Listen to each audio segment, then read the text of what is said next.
السلام علیکم ګلونو زده کوونکو ستړي مشئ په خیر راغلی امید لرم چې ټول به ښه یې نن مونږه د خپل مضمون ساینس دویم درس شروع کوو چې دویم درس د انسان داخلي سیستمونه انسان کوم داخلي سیستمونه لري په دې باندې خبرې کوو انسان خدای جلاله اشرف المخلوقات پیدا کړی دی او د ټول ژوند لرونکو شیانو نه بهتر دی بالاتر دی او دې انسان ته خدای جلاله په داخل د بدن کې مشخصه سیستمونه ورکړي چې د هغه سیستمونو په وسیله باندې دا انسان کولی شي چې د خپل ژوند حیاتي فعالیتونه ترسره کړي په دغه سیستمونو کې ډېر سیستمونه شتون لري خو ستاسو په دغه قسم کې مونږ یو څو سیستمونه د انسان تشریح کوو وار په وار باندې به یو سیستم تشریح کوو او د هر یو سیستم مشخصه دندې او وظیفې به کوو نو نن راځو مونږ په عمومیاتو باندې په عمومي باندې د انسان د بدن داخلي سیستمونه دي چې دغه کې مختلف سیستمونه شامل دي لکه د هاضمې سیستم شو د تنفسي سیستم شو د اعصابي سیستم شو د وینې دوران سیستم شو د اطراحیه سیستم شو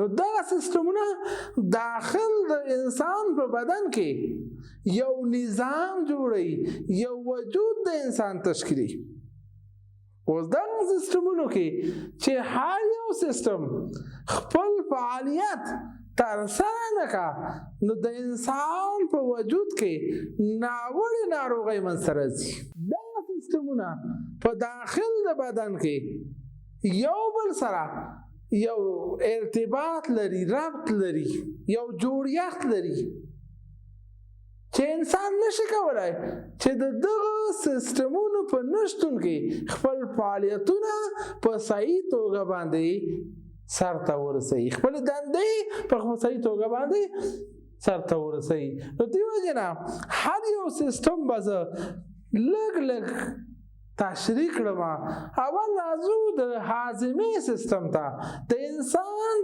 هاضمې سیستم یو مجهزه سیستم دی یو قوي سیستم دی او دغه سیستم تاسو ګورئ دغه عکس په دغه عکس کې دا د انسان د هاضمې سیستم دی چې په دغه کې د انسان خوله راځي په دغه کې د انسان حلقوم راځي په دغه کې د انسان مری راځي په دغه کې د انسان معده راځي په دغه کې د انسان کولمې راځي چې دا کولمې دوه ډول دي یو وړوکې کولمې دي وړکۍ کولمې دي او بل غټې کولمې دي او دغسې په دغه کې د انسان مخرج راځي په دغه کې د انسان جگر راځي او پانکریاس راځي دغه یو سیستم دی چې د خوړو سیستم ورته ویل کېږي کله چې انسان خواړه وخوري دا خواړه په داخل د دغه سیستم کې هضم شي او په وینه د انسان کې شامل شي چې دغه کې هغه مواد شتون لري چې هغه د بدن لپاره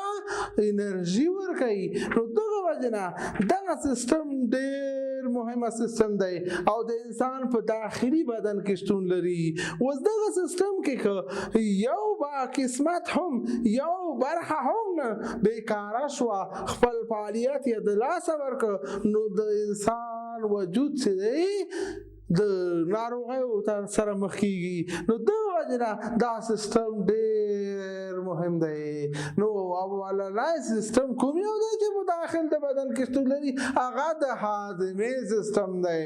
اوس دا هاضمې سیستم یا د خوړو سیستم دی چې غذا هضموي او په وینه کې شاملوي چې د وینې څخه د وجود برخو ته رسي او په داخل د وجود کې وړې حجرې شتون لري چې دغه برخې جوړوي او دغه حجرو کې دا غذا چې دی د انرژي جوړولو لپاره په کار راځي. نو دی وجه چې کله تاسو ته ګلونو ماشومانو چې کله تاسو ته د انرژي ضرورت وي نو په هغه صورت کې یا تاسو انرژي ته اړتیا ولرئ نو باید تاسو خواړه وخورئ. چې خواړه وخورئ نو په دغه وجه باندې به د هاضمې سیستم ته خواړه لاړ شي او دغه خوراکي توکي چې وخورئ نو دغه به څه وشي چې د هاضمې سیستم په وسیله باندې به ستاسو وینه کې شامل شي او ستاسو د وینې په جریان کې به ستاسو عضلاتو ته ورسي، ستاسو د بدن بخشونو ته به ورسي. نو په دغه صورت باندې دغه سیستم چې دی د هاضمې سیستم دی چې په هاضمې سیستم کې دا قسمتونه دي. دویم سیستم چې دی چې هاضمې سیستم سره سره په وجود کې ډېر مهمه سیستم دی او وجود ورته ډېره اړتیا لري چې هغه د تنفسي سیستم دی، د ساه اخیستو سیستم دی. ګلونو ماشومانو آیا تاسو پوهیږئ چې د ساه اخیستو سیستم ته څه ویل کیږي؟ بله، د ساه اخیستلو سیستم ته تنفسي سیستم ویل کیږي. اوس دغه تنفسي سیستم د انسان وګورئ چې دا مختلف بخشونه لري یا برخې لري چې هر برخه یو ځان ته خپل وظیفه اجرا کوي. لکه په دغه کې تاسو وګورئ چې د سږو ساختمانونه وجود لري. دغه سږي څخه چې تاسو ته اکسیجن په وینه کې شاملوي او د وینې څخه کاربن ډای اکساید غاز. اکسیجن څه دی؟ اکسیجن یو غاز دی. ګلونو ماشومانو اکسیجن څه دی؟ بله، اکسیجن یو غاز دی او دا د وجود لپاره لازمه ده چې اکسیجن د هوا څخه واخلي. ګلونو ماشومانو کاربن ډای اکساید څه دی؟ بله، کاربن ډای اکساید یو غاز دی او دا غاز په وجود کې تشکیلیږي، جوړیږي او د دغه سږو په وسیله باندې د وجود څخه بیرون ته ځي. نو دې وجې نه دا دویم سیستم چې د تنفس لپاره په کار راځي هغه ته ویل کېږي تنفسي سیستم. آیا تاسو پوهیږئ چې کوم یو سیستم د اکسیجن د اخراج لپاره په بدن کې استعمالیږي؟ بله، تنفسي سیستم. آفرین احمد، آفرین، تنفسي سیستم. ګلونو ماشومانو اوس به راشو یو بل سیستم د وجود به وګورو چې هغه ته ویل کېږي عصبي سیستم، د اعصابو سیستم. دا د انسان، تاسو د عکس ګورئ په دغه کې د انسان چې عصبي سیستم موجودي لکه د انسان دماغ شتون لري کې او هغه ریښې یا ریښې موجود دي چې هغه د انسان دا ټول سیستمونه سره جوړوي او یو بل سره یې ربط کوي. نو دغه وجه نه دا سیستم ډېر مهمه سیستم دی چې د انسان په وجود کې شتون لري. آیا تاسو پوهیږئ چې دغه سیستم په انسان کې تخریب شي نو څه مشکلات به راوړي؟ محموده، بله، چې دغه سیستم د انسان په وجود کې د نشهیي توکو له وجې نه تخریب شي نو انسان وجود سیستمونه به په صحیح توګه کار نه کوي. د لیونتوب علایم به ورته راشي لکه هغه نښانې چې لیونتوب ته دروي یو نفر. نو دې وجه نه د وجود دا خوځښت چې دی یا حرکت چې دی دا به په صحیح توګه نه اجرا کېږي. نو دغه سیستم کوم یو سیستم دی؟ عصبي سیستم دی. آیا ګلونو زده کوونکو آیا تاسو پوهیږئ چې د وجود ټول سیستمونه چې یو بل سره یو ځای کوي جوړوي کوم سیستم دی په وجود کې؟ بله، هغه عصبي سیستم دی په وجود کې چې عصبي سیستم کولی شي چې ټول وجود جوړښت سره یو ځای کا سره او ټول په ربط کې وساتي. را به شو ګلولو زده کوونکو یو بل سیستم ته چې هغه د وینې دوران سیستم دی. کوم یو سیستم دی؟ وینې دوران سیستم دی. آیا تاسو وینئ په دغه عکس کې چې د وینې دوران سیستم د انسان چې دی 3 برخې لري. یو برخه چې د موټي په شکل یو ساختمان لري چې دا په دې سینه کې شتون لري او دغه ساختمان ته زړه ویل کېږي. څه ورته ویل کېږي؟ زړه ورته ویل کېږي. دویم تاسو د وینې رګونه دي، دا 2 رګونه ډولونه دي. لکه یو رګونه ته ویل کېږي شریانونه او بل رګونه ته ویل کېږي وریدونه. که دا سره وینئ دا شریانونه دي، خو دا که دا آبي اسماني رنګ وینئ نو دا څه دي؟ دا وریدونه دي. د شریانو څه کار دی؟ چې وینه بدن ته انتقالوي. د جریان د وینې بدن ته د زړه څخه وینه وړي او بدن ته وړي. د وریدو څه کار دی؟ د بدن څخه دا وینه زړه ته راوړي. نو دیو جن د وینې دوران سیستم چې دی دا ډېر مهمه سیستم دی او دا سیستم په وجود د انسان کې څه وظیفه اجرا کوي چې د هاضمې سیستم نه غذایی مواد یا خوراکي مواد چې انسان خوړلی وي هغه مالیکولونه چې وینې ته شاملوي او بل طرف ته د تنفسي سیستم نه د اکسیجن غاز اخیستل او تنفسي سیستم په وسیله باندې د دغه سیستم په وسیله باندې کاربن ډای اکساید غاز تنفسي سیستم ته ورکول چې هغه بیرون ته خارج کا. نو دا سیستم دورانی خون سیستم یا د وینې سیستم چې دی دا ډېر زیات مهم دی. د وینې سیستم د څه نه جوړ دی؟ یو د موټي په شکل ساختمان لري چې دغه ته څه ویل کېږي؟ زړه.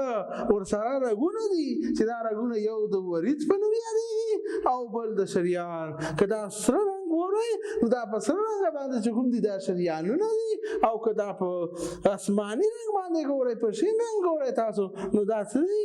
وریدونه دي. نو دا سیستم څه د وینې دوران سیستم دی. کله چې تاسو خواړه خورئ او ډېر غوړ ولري غوړي لرونکي خواړه وي نو دا ستاسو دغه دوره د وینې دوران سیستم تخریبوي. په دغه صورت کې دا سیستم چې دی ډېر مهم دی. بل به راشو د اخري سیستم چې کوم د انسان د اخري سیستمو کې راځي هغه د اطراحیه سیستم دی. اطراحیه سیستم ګورئ تاسو د انسان د پښتورګو څخه جوړ شوی دی.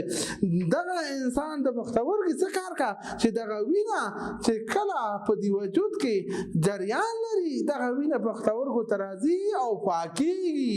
دغه چې کومه بیکاره مواد دي هغه بیکاره مواد د تشو میتیاتو په شکل کې خارجيږي. نو دا سیستم هم ډېر مهم دی. که دغه سیستم تخریب شو یا مشکلات راغله لکه د شکر ناروغي ولري نو دا ممکنات لري امکان لري چې دغه ستاسو دا پښتورګي تخریب شي.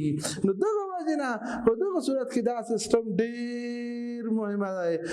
آیا تاسو پوهیږئ چې په انسان کې څو سیستمونه دي؟ بله په انسان کې 15 سیستمونه داخلي دي چې هغه 15 سیستمونه د اطراحیه په سیستم په نوم باندې یادېږي، د وینې دوران سیستم په نوم یادېږي، د اعصابي سیستم په نوم یادېږي، د تنفسي سیستم په نوم یادېږي او د هاضمې سیستم په نوم یادېږي. دا 15 سیستمونه د داخلي سیستمونو په نوم یادېږي او ډېر مهم دي په انسان کې. ډېر مهمې دندې تر سره کوي. که دغه سیستمونو کې نقص راشي نو مشکلات ستونزې منځته کې راشي یا مشکلات ورته راشي نو په دغه صورت کې دا انسان نشي کولی چې خپل ورځني فعالیتونه په صحیح توګه اجرا کا. نو موږ به دا خپل درس نور راغونډ کړو د نن دپاره د انسان د داخلي سیستمونو. تاسو ته به یو کورنۍ دنده درکړو، یو کورنۍ وظیفه یا دنده به در وسپارم او هغه څه ده؟ هغه دا ګرانو زده کوونکو چې تاسو د انسان داخلي سیستمونو په باره کې دوه خطه ولیکئ. نو مجموعه کې به څو خطه شي؟ 10 خطه. لکه 2 خطه د هاضمې سیستم، 2 خطه تنفسي سیستم، 2 خطه اعصابي سیستم، 2 خطه د وینې دوران سیستم او دوه خواته د اطراحیه سیستم. نو په دې باندې به مونږ دا خپل درس خلاص کړو او د تاسو څخه زه اجازت غواړم او ان شاء الله په آینده درس کې به مونږ د انسان د هاضمې سیستم په باره کې خبرې کوو چې دا هاضمې سیستم د څه څخه جوړ دی او څه دندې لري په هغه کې. نو په آینده درس کې به مونږ په دې باندې خبره کوو او غږیږو په دې باندې. ښې چارې ولرئ. السلام علیکم.